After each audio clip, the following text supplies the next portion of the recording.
In 1889, Van Gogh painted the irises in an asylum in the south of France. Almost 100 years later, Yves Saint Laurent put them on a jacket, and it took 600 hours to do it.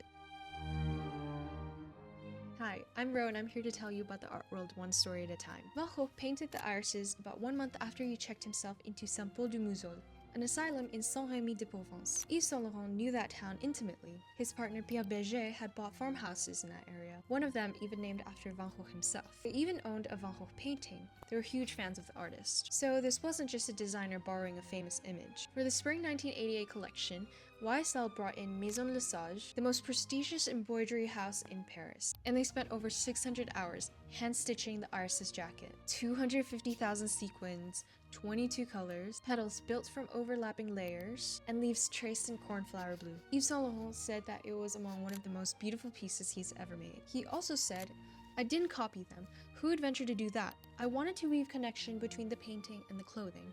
That's the distinction." This is one artist's decades-long conversation with an artist he genuinely loved. What's quite interesting here is that Van Gogh sold almost nothing during his lifetime. A century later, someone is spending 600 hours stitching his flowers onto a jacket.